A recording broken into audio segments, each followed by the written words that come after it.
I'm Stephanie Mitchell, 32 years old, and on what should have been the happiest day of my life, I stared at the empty chairs on my side of the aisle.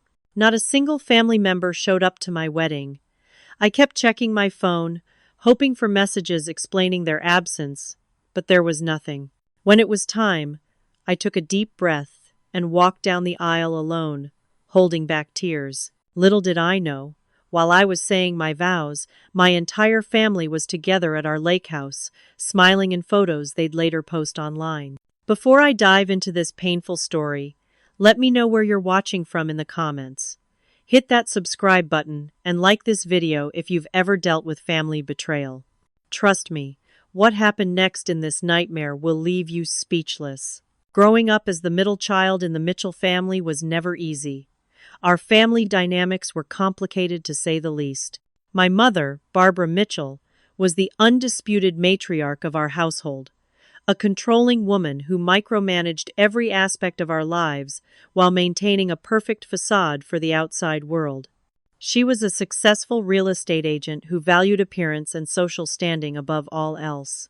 My father, Richard, was her perfect counterpart. Passive, conflict avoidant, and willing to go along with whatever my mother decided to keep the peace. Then there was my older sister, Heather, the golden child. 3 years my senior, Heather could do no wrong in our parents' eyes.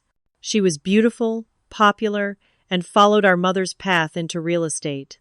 Every accomplishment of hers was celebrated extensively, from her perfect grades to her picture-perfect wedding, to a surgeon from one of the good families in our social circle. My younger brother Jason was the baby of the family, 5 years younger than me. Sweet-natured but easily influenced, Jason was coddled and protected, especially by our mother. Despite being in his late 20s now, he still called home daily and rarely made a significant decision without consulting Barbara first. And then there was me, stuck firmly in the middle, never quite measuring up to Heather's achievements, and never receiving the protective coddling given to Jason. I was the responsible one, the peacekeeper, the one who did everything right but somehow never right enough. I got excellent grades, participated in extracurricular activities, and even followed my mother's suggestion to become an accountant rather than pursuing my passion for art and design. Yet no matter what I did, it never seemed to earn the same level of enthusiasm or approval that my siblings received effortlessly.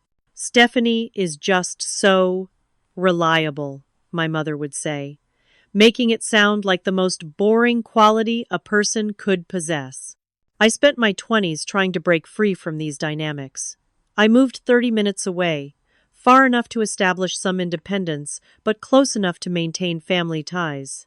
I built a successful career as an accountant at a respected firm and created a circle of loyal friends who valued me for who I really was. Then I met Michael Davis at a charity event 3 years ago. Unlike anyone my family would have chosen for me, Michael was self-made. He'd grown up in a working-class neighborhood, put himself through business school, and built a thriving consulting company from the ground up. He was kind, supportive, and fell in love with the authentic me, not the version of myself I'd been trained to present to please my family. When I brought Michael home to meet everyone, the reactions were politely lukewarm at best. My mother's smile never reached her eyes as she interrogated him about his family background. My father shook his hand firmly, but said little else. Heather made several not-so-subtle comments about people who came from nothing trying to climb the social ladder. Only Jason seemed genuinely friendly, though I later realized this was more about impressing Michael with his business ideas than genuine acceptance. "He seems interesting," my mother said afterward, in the same tone she might use to describe an unusual food she'd been forced to try. "But are you sure he fits into your future, Stephanie? He's not exactly from our circle." Despite their thinly veiled disapproval, Michael and I grew closer. He understood my family dynamics better than I did sometimes, having dealt with his own challenging childhood. When he proposed after 18 months of dating, it was the easiest yes I'd ever given. I called my family immediately after, hoping for congratulations. "Oh, that's happening so quickly, isn't it?" my mother said. her voice tight with disapproval. Heather immediately changed the subject to her recent promotion. My father mumbled congratulations before passing the phone back to my mother. Jason was the only one who seemed genuinely happy for me, though in retrospect, his enthusiasm had more to do with potentially networking with Michael than my happiness. That night, as Michael and I celebrated with champagne, I made a decision. I would have the beautiful wedding I'd always dreamed of, with or without my family's enthusiastic support.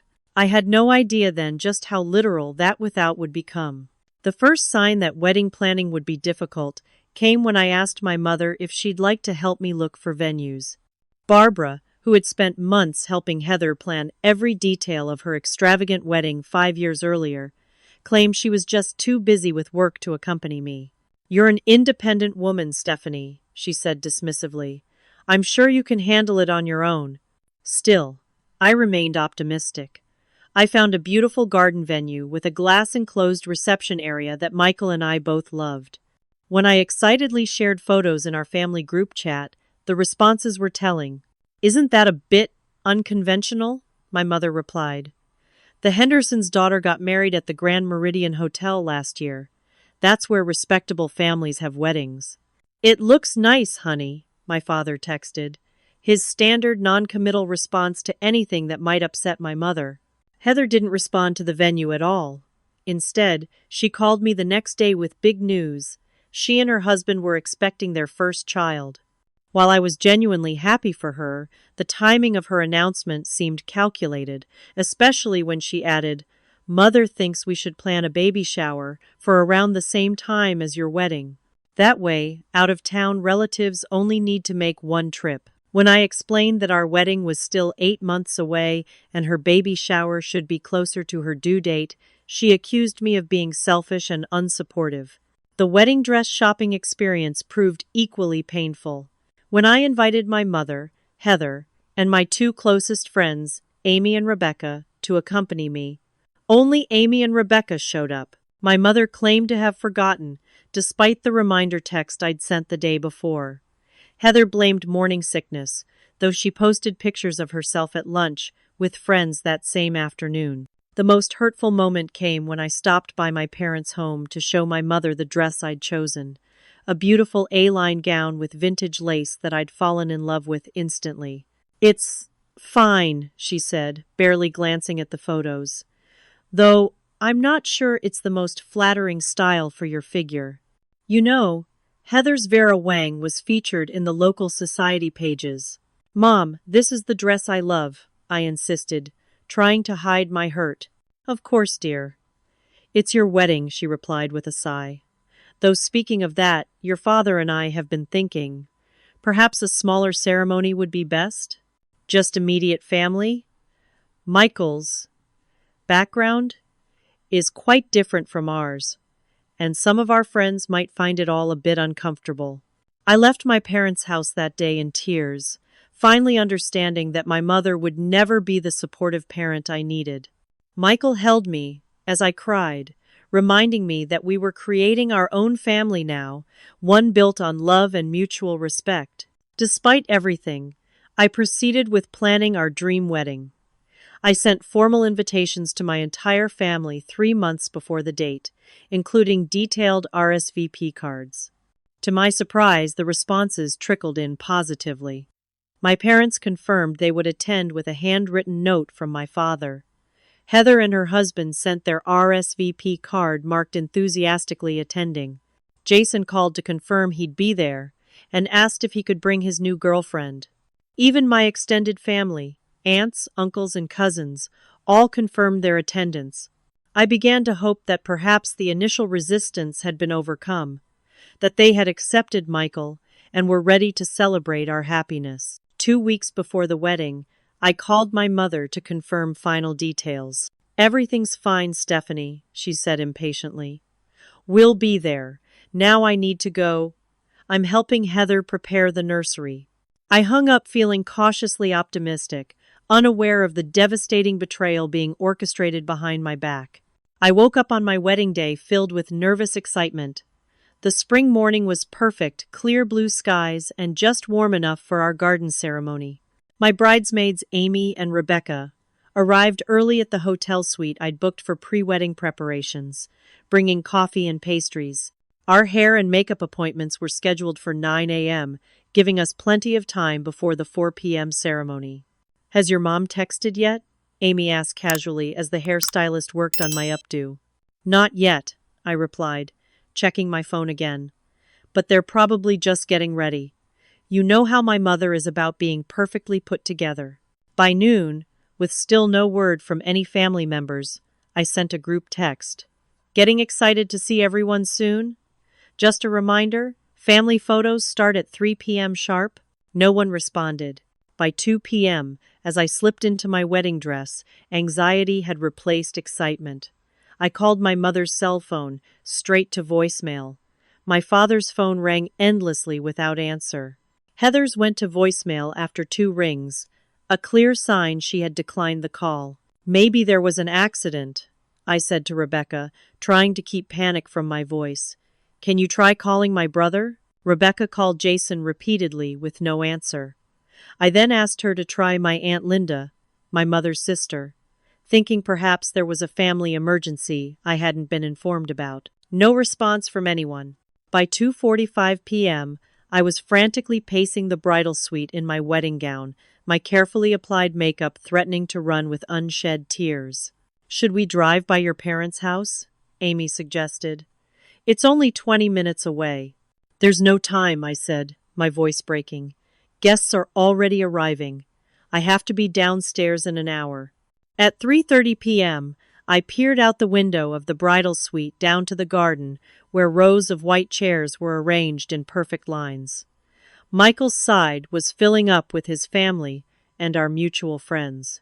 My side remained conspicuously empty except for a few of my college friends and coworkers. When our wedding coordinator knocked on the door, her expression told me she understood the situation.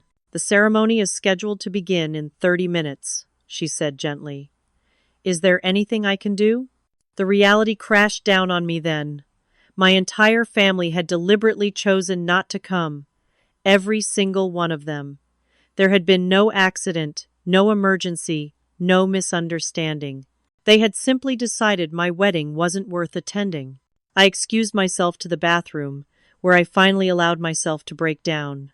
Sobs racked my body as the magnitude of the betrayal hit me. Through the door, I could hear Amy and Rebecca frantically discussing what to do. After 5 minutes, I splashed cold water on my face, careful not to ruin my makeup, and emerged with my decision made. "I'm getting married today," I announced, my voice steadier than I felt. "Michael deserves a bride who walks down that aisle with her head held high. If my family doesn't want to be part of the most important day of my life, that's their loss." The next challenge was explaining the situation to Michael. I'd always believed the tradition of not seeing each other before the ceremony was important, but circumstances had changed. I asked the coordinator to bring him to a private meeting spot where we couldn't see each other but could talk. Standing on opposite sides of a large, decorative screen in the garden, I told Michael everything. "None of them came," I said, my voice cracking despite my best efforts. Not one single member of my family bothered to show up. There was silence for a moment. Then I heard a sound that broke my heart further. Michael was crying too, not for himself, but for me. "I'm so sorry, Steph," he said finally. "What do you want to do? We can postpone if you need to." His kindness nearly broke my resolve, but I stood firm. "No, I want to marry you today, surrounded by people who actually care about us. I won't let them ruin this." The last hurdle was walking down the aisle. Traditionally, my father would have escorted me. In his absence, I had a choice to make. "I'll walk with you," Amy offered immediately. "Or Michael's dad would be honored," Rebecca suggested. "He adores you." In the end, I made a different choice. "I'm walking alone," I decided. "This is my journey to make." And so, as Wagner's traditional wedding march began, I took a deep breath and stepped onto the petal-strewn path alone. I fixed my eyes on Michael waiting at the altar, his expression a mix of love and protective concern. With each step, I left behind the pain of my family's absence and moved toward the man who had chosen to make me his family. The ceremony was beautiful, if somewhat subdued. Michael's vows made me cry with their sincerity and promise of unwavering support. When the officiant pronounced us husband and wife, the cheer from the guests, though smaller in number than planned, was genuine and heartfelt. At the reception, Michael's parents went out of their way to make me feel loved. His mother hugged me tightly and whispered, "You're our daughter now, too." His father gave a touching toast welcoming me to their family. But despite these moments of joy, the empty tables reserved for my family cast a shadow over the celebration. I smiled in photos and thanked guests for coming. But inside, a hollow ache had formed that not even my new husband's love could completely fill. Later that night, as Michael slept beside me in our hotel room, I stared at the ceiling and wondered what I had done to deserve such complete rejection from the people who were supposed to love me unconditionally. I had no idea that the answer would come in the form of social media posts that would make the betrayal even more devastating. Michael and I were 3 days into our honeymoon in Maui when Amy's call came through. We had been snorkeling that morning, and I was feeling more relaxed than I had in months, finally beginning to push the wedding day pain to the back of my mind. "Steph, I don't know how to tell you this," Amy said, her voice hesitant. "But I think you need to see something. I'm sending screenshots to your phone right now." The images loaded one by one, each more painful than the last. My mother, smiling broadly on the deck of our family lake house. My father grilling steaks, wearing the world's best dad apron I'd given him last Christmas. Heather showing off her baby bump in a new sundress. Jason with his arm around a pretty blonde I assumed was his new girlfriend. The entire extended family was there. Aunt Linda and Uncle Robert, cousins I hadn't seen in years. Even my grandmother, who had told me she was too frail to travel to my wedding. They were all smiling, raising glasses in a toast, enjoying a perfect spring day together. The timestamp on the posts was unmistakable. 4:30 p.m. on my wedding day, right when I had been saying my vows. "There's more," Amy said quietly. "Keep scrolling." The final image was a family portrait. Everyone arranged on the lake house steps, my mother front and center, with a caption that made my stomach lurch. "Nothing better than having all the family together for a perfect weekend. Blessed family first." The phone slipped from my fingers onto the hotel bed. Michael picked it up, his expression darkening as he scrolled through the images. "They planned this," I whispered, the truth crashing down on me. This wasn't a miscommunication or emergency. They deliberately chose to have a family gathering on my wedding day. Stephanie, Michael began, but I cut him off. "Show me everything else," I demanded, taking the phone back with shaking hands. I dove into social media, finding more evidence of the coordinated betrayal. My cousin Megan had posted a video of everyone playing volleyball on the lake shore, captioned, "Annual Family Reunion," though our family reunions had always been held in July, not April. In another post, my uncle was setting up a projector for an outdoor movie night. "Mitchell family tradition," read the caption, though no such tradition had ever existed before. As the evidence mounted, memories flooded back. Summer afternoons at that same lake house, my 10th birthday when my father taught me to fish, Christmas mornings opening presents on those same steps. The contrast between those happy memories and this deliberate exclusion was almost too painful to bear. I collapsed onto the balcony chair of our honeymoon suite, staring unseeing at the perfect Hawaiian sunset, as tears streamed down my face. Michael knelt beside me, holding my hands, letting me cry until I had no tears left. "Why would they do this?" I finally asked, my voice hoarse. "What did I do to deserve being cut out like this?" "Nothing," Michael said firmly. "You did nothing wrong, Stephanie. This is about them, not you." That night, after hours of discussion with Michael, I drafted a text to my mother, direct and demanding. I saw the lake house photos from Saturday. I saw everyone there during my wedding after you all claimed to be coming. I deserve an explanation. Now, her response came 3 hours later. As Michael and I were picking at a room service dinner neither of us had the appetite for. "I don't know what you're talking about, Stephanie. We never received an invitation to your wedding. If you chose not to include your family in your special day, that's your decision, not ours." I stared at the message in disbelief. It was such a blatant, outrageous lie that for a moment I wondered if I was losing my mind. I had their RSVP cards. I had confirmation texts. I had spoken to my mother just 2 weeks before the wedding to confirm details. "She's gaslighting you," Michael said, reading over my shoulder. "This is beyond dysfunctional, Steph. This is cruel." I sent screenshots of their RSVP responses back to my mother. No reply came. I tried calling my father. Straight to voicemail. I texted Jason. "How could you do this to me?" His response was a single line. "Mom said you didn't want us there because you were embarrassed about us meeting Michael's family." The final piece clicked into place. This wasn't just a snub. This was a coordinated, premeditated effort to hurt me as deeply as possible. And my mother had orchestrated the whole thing. Michael held me as I sobbed that night, my body shaking with the pain of betrayal. Our honeymoon, which should have been filled with joy and romance, had been forever tainted by the revelation of just how little my family valued me. "When we get home," I told Michael as dawn broke over the Pacific, "I'm going to confront them face to face. They don't get to hide behind text messages and lies. They owe me the truth, at minimum." What I didn't know then was that confronting them would only reveal deeper, more painful truths about my family than I was prepared to discover. We cut our honeymoon short by 3 days. Michael didn't complain once, though I knew he'd been looking forward to the helicopter tour of the islands we'd had to cancel. Instead, he held my hand on the flight home and helped me plan my approach to confronting my family. "You need to be prepared for more lies," he warned gently. "From what you've told me about your mother, she won't admit what she's done."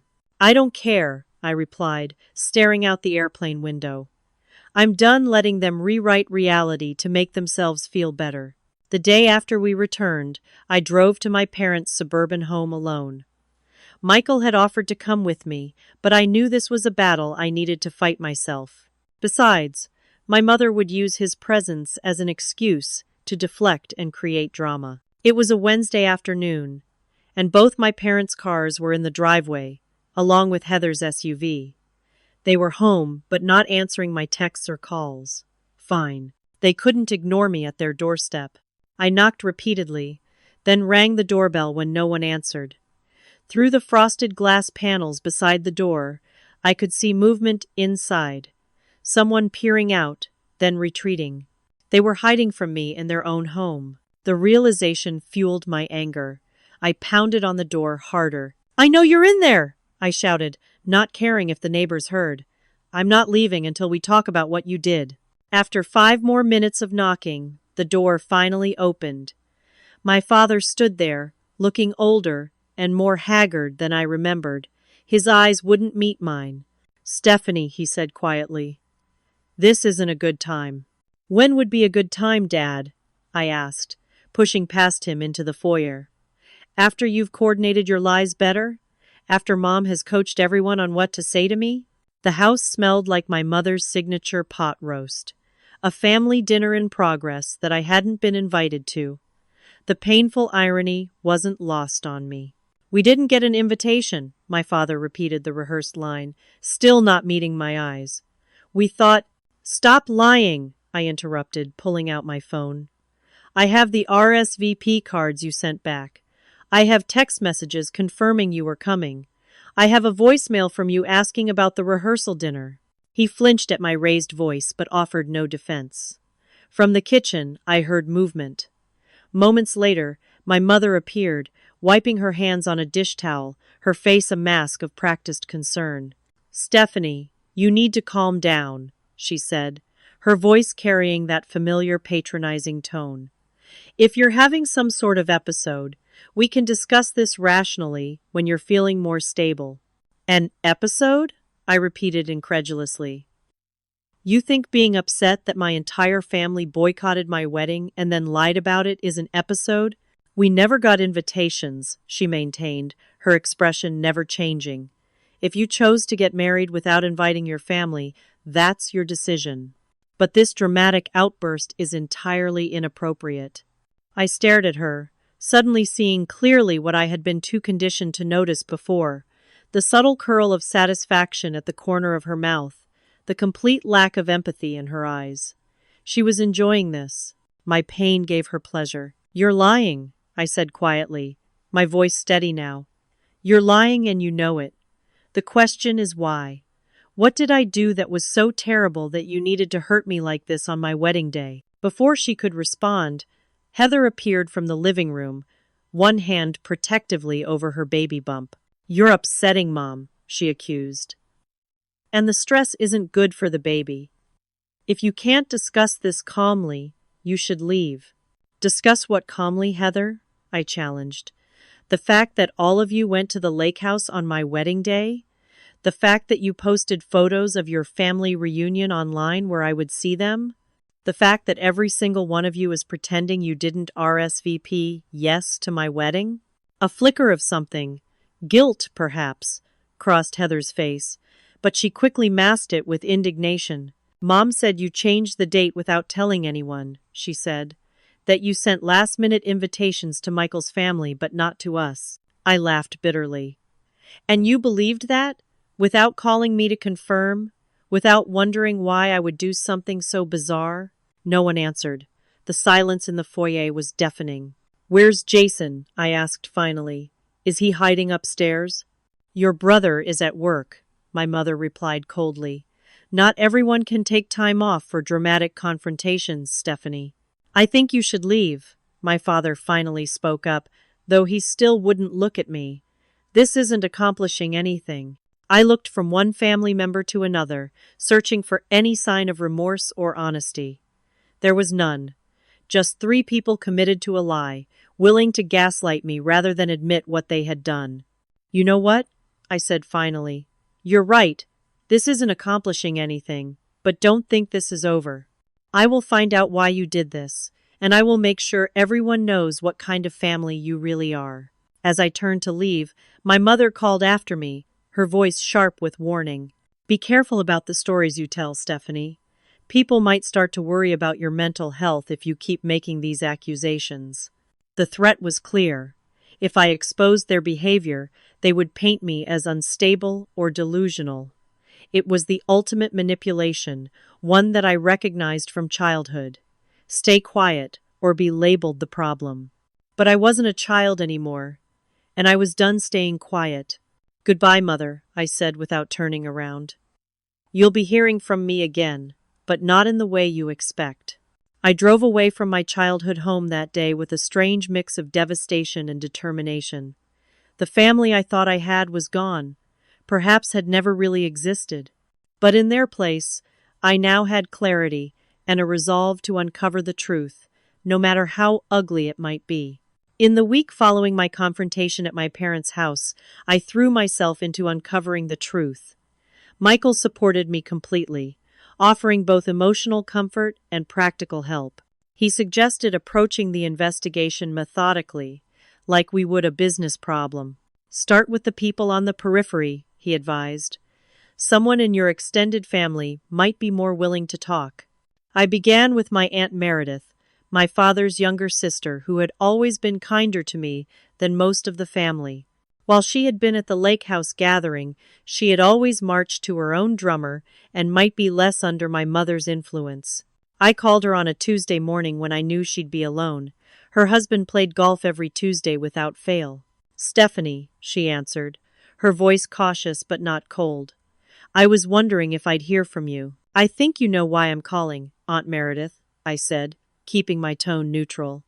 "I need to understand what happened with my wedding." There was a long pause, then a heavy sigh. "I'm not proud of my part in this, Stephanie. I should have stood up to your mother, but it's complicated." "What's complicated about attending your niece's wedding?" I pressed. "Barbara told everyone that Michael was not who you thought he was," she said finally. "She said he was after your money, that he had a criminal record he'd hidden from you, and that he had been abusive in previous relationships." I nearly dropped the phone in shock. "What? None of that is true. Michael built his own business from nothing. He's the most honest, gentle person I've ever known." "I had a feeling it might not be," Aunt Meredith admitted. "But your mother was very convincing. She even had documents. What she claimed were court records and police reports." "They were fake," I said flatly. "Michael has never even had a speeding ticket. She fabricated evidence to turn my family against him." "That's disturbing," Aunt Meredith said, sounding genuinely troubled. "But it gets worse, Stephanie. Barbara convinced everyone that you were in danger, that the only way to save you was to boycott the wedding completely. She said if no one showed up, you'd be forced to reconsider the marriage." The pieces were beginning to fit together, forming a picture more twisted than I had imagined. "And the lake house gathering? That was deliberately scheduled for my wedding day?" "Yes," she admitted quietly. "Barbara said it would ensure no one was tempted to attend your wedding secretly. She called it an intervention weekend." "And none of you thought to actually talk to ME about these concerns?" I asked, unable to keep the hurt from my voice. "Your mother convinced everyone you were brainwashed, that you wouldn't listen." She paused. "I'm so sorry, Stephanie. I should have called you directly." By the end of our conversation, Aunt Meredith had promised to email me anything she had received from my mother regarding Michael. True to her word, within hours I had a folder of obviously doctored court documents and fake news articles my mother had created to demonize my husband. My next call was to my cousin Derek, who had always been closer to Jason than to me, but who had a strong sense of justice that might compel him to be honest. "Yeah, it was messed up," he admitted after I explained why I was calling. "Your mom orchestrated the whole thing. She even had a schedule printed out for the weekend that specifically said Operation Save Stephanie at the top." "Did Jason know what was happening?" I asked, still hoping my brother might have been an unwitting participant. Derek's hesitation told me everything. He was pretty involved, actually. He was the one who found the lake house rental when your parents' house wasn't available. My heart sank further. "And Heather? She was the worst after your mom," Derek said bluntly. "She kept showing everyone pictures of Michael with his ex-girlfriends that she'd found online, trying to prove he had a type he targeted." Each revelation was another knife twist, but I pressed on. Over the next few days, I spoke with more relatives who, now that the wedding was over, seemed increasingly uncomfortable with their role in what had happened. The pattern was clear. My mother had systematically poisoned my entire family against Michael with elaborate lies, all while presenting herself as a concerned parent trying to save her daughter from a disastrous marriage. But why? What drove this extreme reaction? The final piece fell into place when I received an email from my cousin Zoe, who worked at my mother's real estate office. Attached was a forwarded email thread she'd discovered while using my mother's computer to print some listings. The emails were between my mother and Heather, dating back to when I first introduced Michael to the family. Reading them made me physically ill. "He's not from our world," my mother had written. "Can you imagine him at the club Christmas party? Everyone will whisper about how Stephanie couldn't do better." Heather's response was equally vicious. "Plus, his company might compete with Johnson Development if it keeps growing. Dad's golf buddy James Johnson would not be happy if we welcomed competition into the family." The most revealing email was from just after our engagement announcement. "We need to end this before it's too late," my mother wrote. "Richard's position at the firm depends on his connections, and this marriage will damage our standing. Not to mention how it makes us look that Stephanie would choose someone so beneath her. We raised her better than this." It had nothing to do with protecting me, nothing to do with Michael's character or intentions. It was all about social standing, business connections, and my mother's obsessive need to control the family image. The final confirmation came in a late-night phone call from Jason. He sounded tired and slightly drunk. "I can't sleep," he confessed. "What we did to you, it wasn't right." "Then why did you do it?" I asked, fighting to keep my voice steady. "Why did you go along with Mom's plan?" "You don't understand what it's like when you're not her target," he said bitterly. "When Mom decided your wedding couldn't happen, there was no stopping her. She threatened to cut me off completely if I attended. I'm still finishing my MBA. I couldn't risk it. So you chose money over your relationship with me, I stated flatly. His silence was answer enough.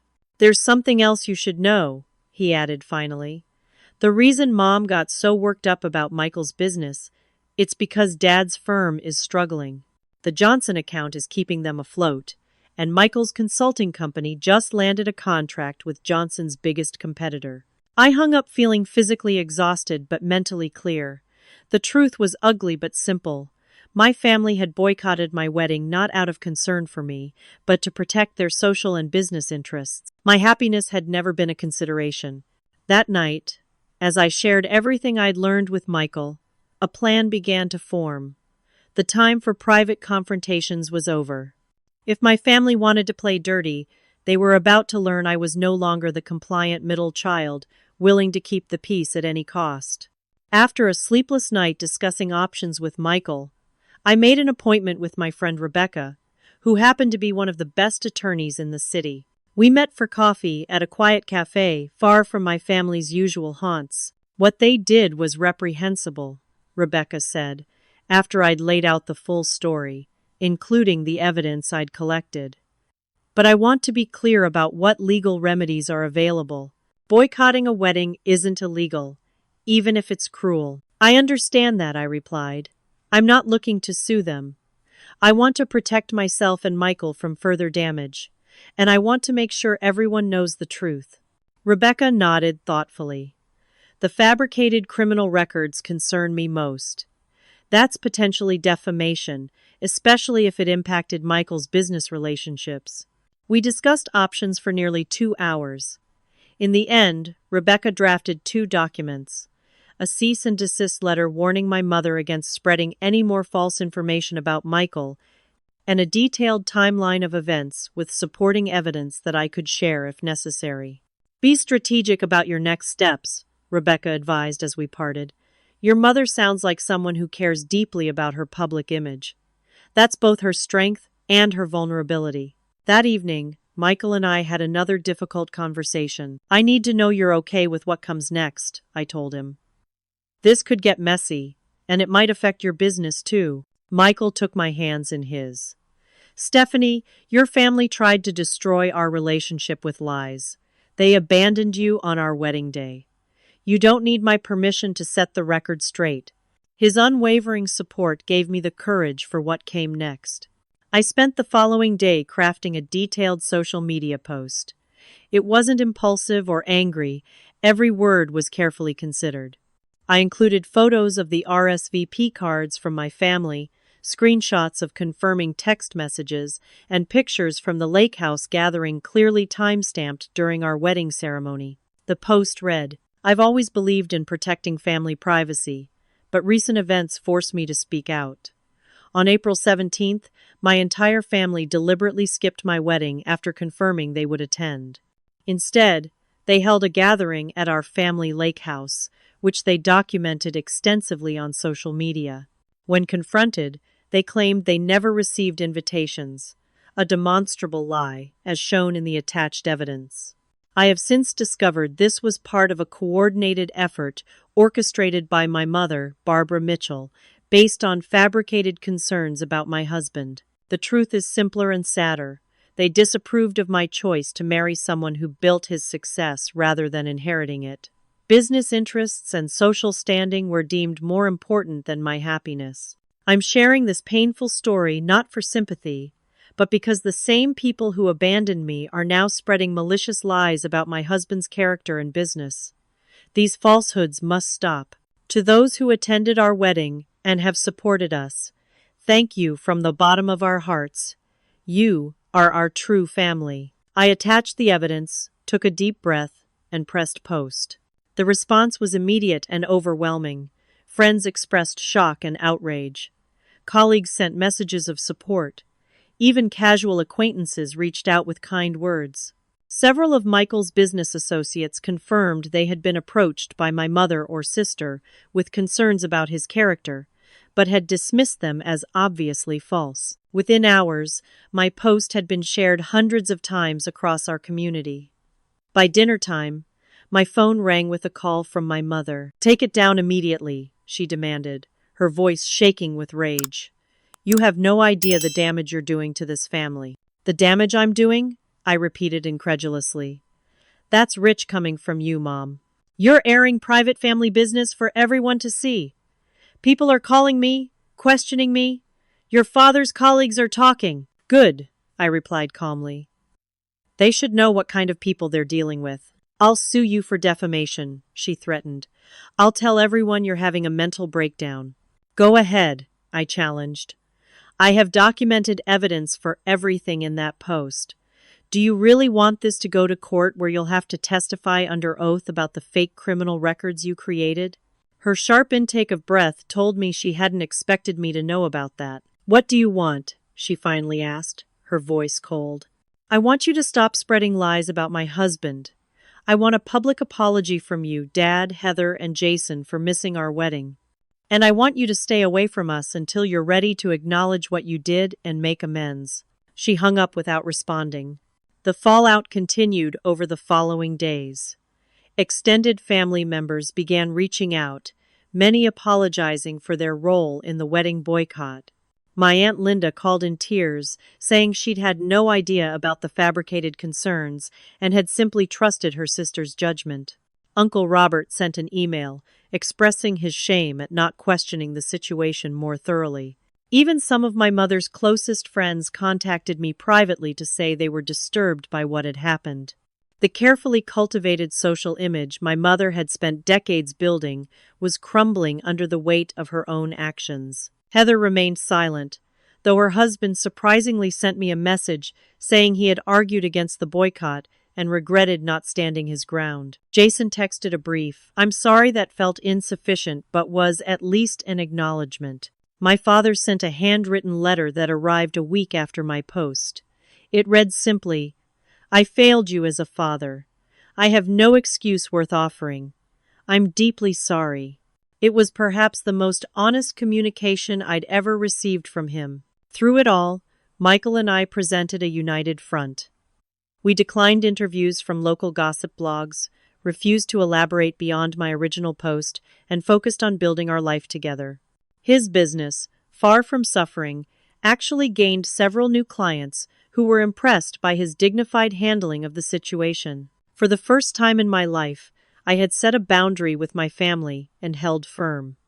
The power dynamic had shifted irrevocably, and though the process was painful, I felt lighter than I had in years. No longer was I the peacekeeper absorbing hurt to maintain family harmony.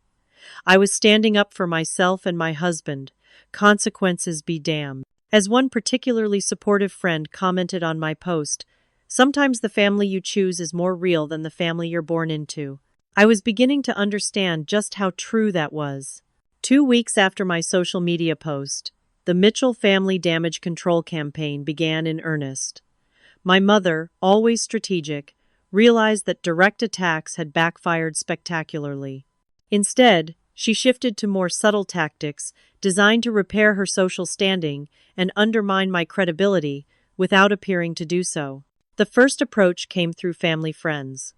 Suddenly, people my mother had been close with for years were reaching out with concerned messages. "We're so worried about you, Stephanie. Your mother says you've been under tremendous stress lately. Barbara mentioned you might be struggling with some emotional health issues. Is there anything we can do to help? Your family is so concerned. They say you've been acting erratically since before the wedding." The implication was clear. My mother was suggesting I was mentally unstable, making my account of events questionable. It was exactly as she had threatened, but executed with plausible deniability. She wasn't publicly calling me unstable. She was expressing concern to mutual acquaintances who would spread the narrative for her. Then came the pregnancy complications.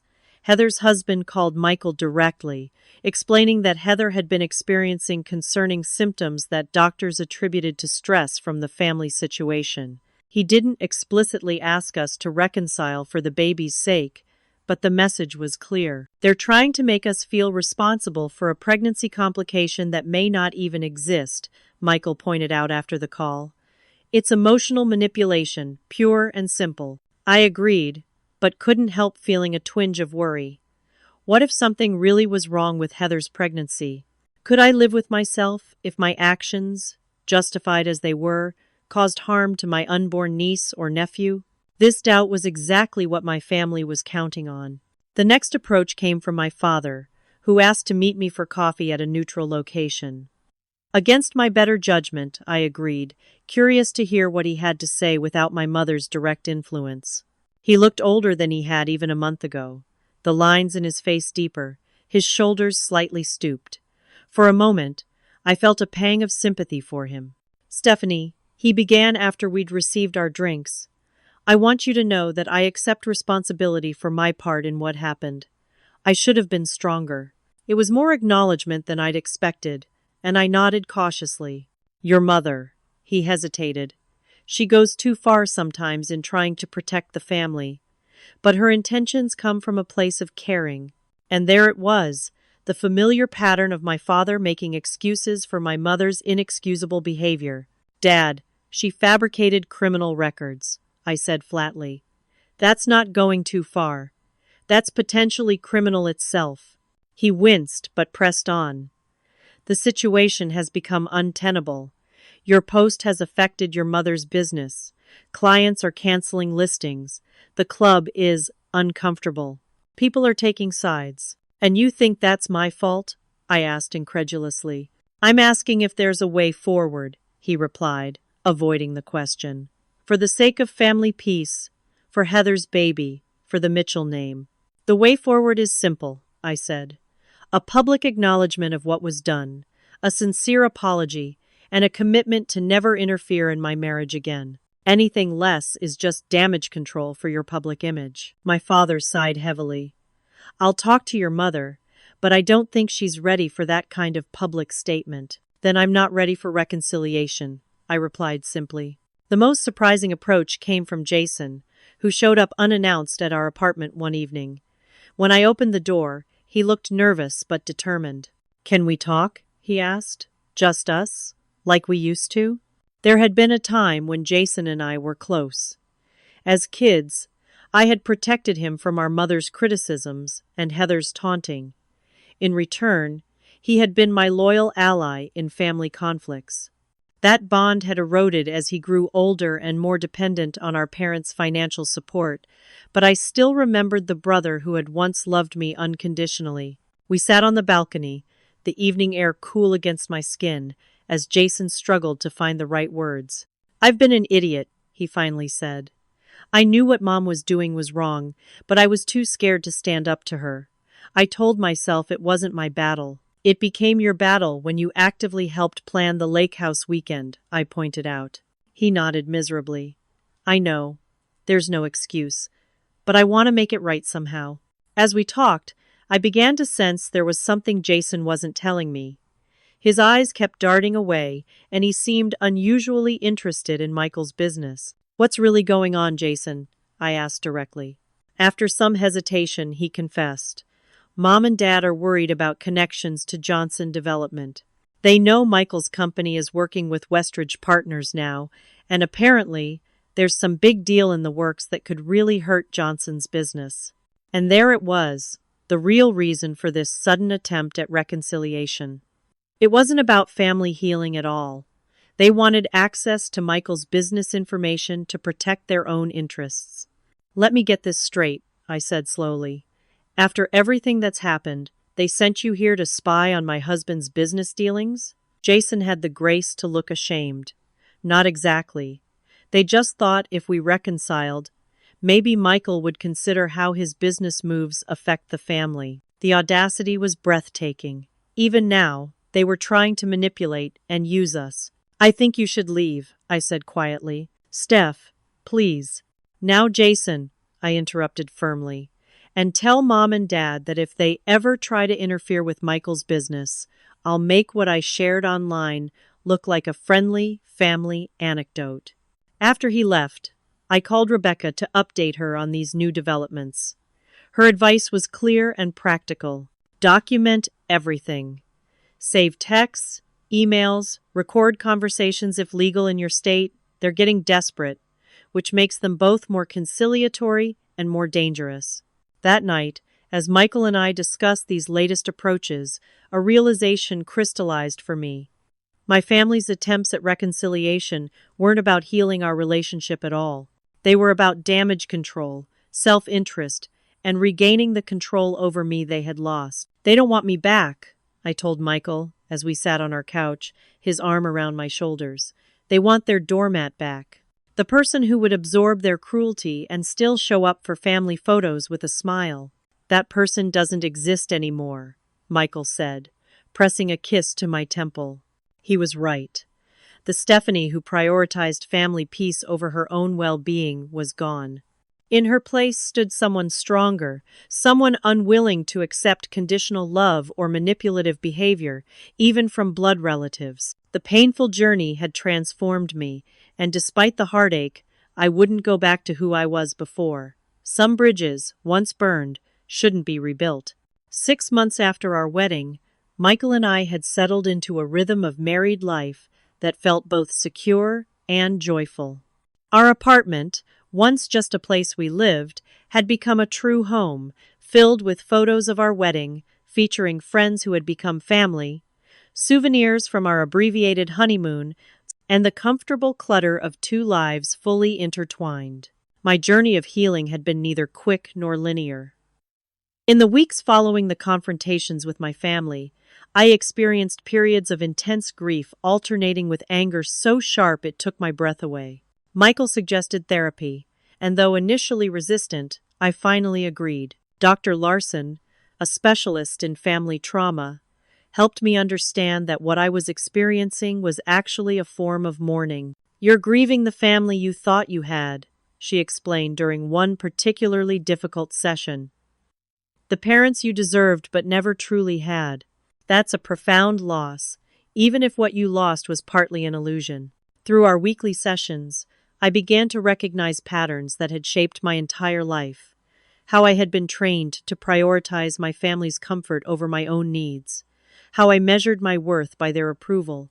How I had internalized the message that I was somehow less deserving of love than my siblings. The hardest part of healing from family trauma, Dr. Larson told me, is accepting that you can't change them.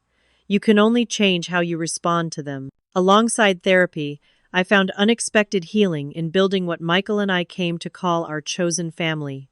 Amy and Rebecca, who had stood by me through the wedding disaster, became even closer friends, joining us for weekly dinner gatherings that became a cherished ritual. Michael's parents, who had been horrified by my family's behavior, embraced me with genuine warmth. His mother called regularly just to chat, sent care packages of homemade cookies, and never once made me feel like an outsider. His father offered business advice to Michael without attempting to control his decisions, showing me what healthy family support actually looked like. We even formed meaningful connections with other couples we met through a newlywed cooking class. People with no preconceptions or complicated history, just authentic friendship offered freely. As the months passed, the acute pain of my family's betrayal gradually dulled to a more manageable ache. I still had moments of sadness, particularly around holidays or birthdays, but they no longer overwhelmed me completely. Then, as my 33rd birthday approached, an unexpected email arrived from Heather. The subject line read simply, "Baby shower, November 12th." Inside was a formal invitation to her baby shower, along with a brief note. "I know things have been difficult between us. I'm having a girl. I'd like her to know her aunt. Please consider coming. H?"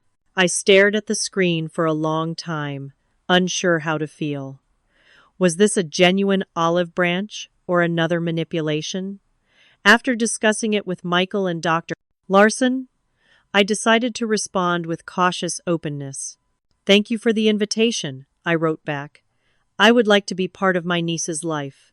Before I can attend family gatherings, though, I need acknowledgement of what happened with our wedding and assurance it won't happen again. I'm open to talking when you're ready." Heather's response came a day later. "Can we meet for coffee next week? Just us." We arranged to meet at a quiet cafe midway between our homes. I arrived early, my stomach knotted with anxiety. When Heather walked in, her pregnancy advanced now to the 3rd trimester. I was struck by how tired she looked, not just physically, but emotionally. "Thank you for coming," she said, lowering herself carefully into the chair across from me.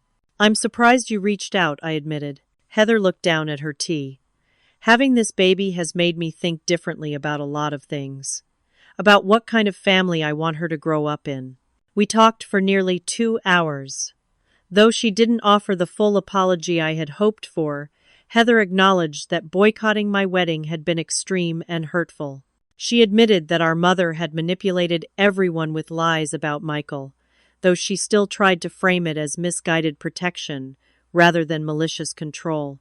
"Mom's not going to change," Heather said bluntly. "She can't admit she was wrong, ever, but I can try to do better." It wasn't everything I wanted, but it was more honesty than I'd ever received from my sister. I agreed to attend the baby shower with certain conditions. Michael would be acknowledged as my husband, no one would make disparaging remarks about him, and if my mother became manipulative, I would leave immediately. The shower itself was tense, but civil. My mother maintained a brittle politeness, never directly addressing what had happened, but making sure everyone saw her welcoming me. My father seemed genuinely pleased to see me, though he kept glancing at my mother as if seeking approval for his interactions with me. As I was leaving, he pulled me aside briefly. "I miss you, Steph," he said quietly. "The house feels empty without your visits." "I miss the father I thought I had too," I replied, not unkindly. "Maybe someday we can find a new way to be family, but it has to be based on honesty and respect." He nodded sadly, and for the first time, I felt pity rather than hurt when looking at him.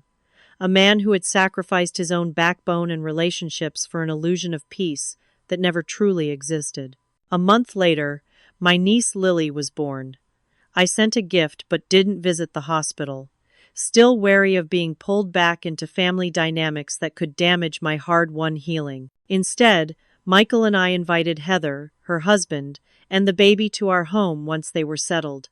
It was the first time my sister had ever been to our apartment, and seeing her there, somewhat uncomfortable but making an effort, felt like a small but significant shift. As the year anniversary of our wedding approached, I had a long conversation with Dr. Larson about what healthy family relationships might look like moving forward. "Complete reconciliation may not be possible or even desirable," she advised, "but you can define a new relationship with boundaries that protect your well-being." Taking her advice, I drafted what Michael jokingly called my family constitution, clear guidelines for any future relationship with the Mitchells. 1. My husband is part of all family interactions. Disrespect toward him means I leave immediately. 2. I will not participate in gossip, manipulation, or triangulation. 3.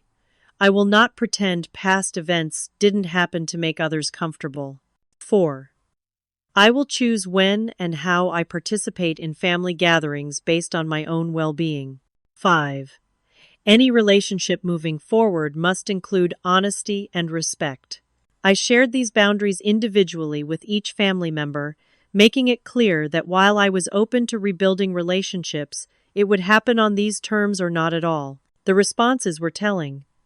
Jason embraced the boundaries completely, seeming almost relieved to have clear guidelines. My father accepted them quietly, though I sensed he doubted his ability to uphold them when it came to standing up to my mother. Heather was reluctant, but eventually agreed, motivated by wanting her daughter to know her aunt. My mother was the most resistant. During a tense phone call, she argued that families shouldn't need rules, and that my boundaries were unnecessarily formal. "They're necessary for me," I said firmly. "This is what I need to feel safe engaging with the family again." "And if I find these terms unacceptable?" she challenged. "Then we won't have a relationship," I replied simply. "I love you, Mom, but I love myself too now." The silence that followed was telling. She had never imagined I would choose my own well-being over maintaining her comfort and control. "I'll think about it," she finally said. It wasn't acceptance, but it was the first time she had ever responded to a boundary of mine without immediate rejection. It was a start. On our first wedding anniversary, Michael and I returned to Maui to have the honeymoon we had cut short. Sitting on the beach watching the sunset, I reflected on the tumultuous year behind us. Do you regret it? Michael asked quietly, marrying into all this drama. I turned to look at him, this man who had stood beside me through the most painful experience of my life without flinching. Not for a second, I said honestly. This year taught me what real family looks like. It's not about sharing DNA or a last name. It's about showing up for each other, even when it's hard. It's about honesty and respect and unconditional support. It's what we have. As we watched the sun sink below the horizon, I felt a sense of peace that had been missing for most of my life. The family I was born into had rejected me on my wedding day, but in doing so, they had inadvertently given me an invaluable gift. The freedom to create a life and relationships based on genuine love rather than obligation or fear. The journey hadn't been easy, and it wasn't over. There would always be complicated feelings, difficult holidays, and challenging interactions. But I was no longer the person desperate for approval and willing to accept mistreatment to get it. I had found my voice, my boundaries, and my worth. Sometimes the most painful betrayals lead to the most profound growth. Sometimes being abandoned by those who should love you unconditionally forces you to discover your own strength. And sometimes, as in my case, learning that blood doesn't guarantee love opens your heart to finding family in unexpected places. What experiences have you had with family drama or betrayal? Have you ever had to set boundaries with family members? Share your story in the comments below. Don't forget to like this video and subscribe for more real-life stories. Thank you for joining me on this journey. And remember, sometimes the family you choose is stronger than the family you're born into.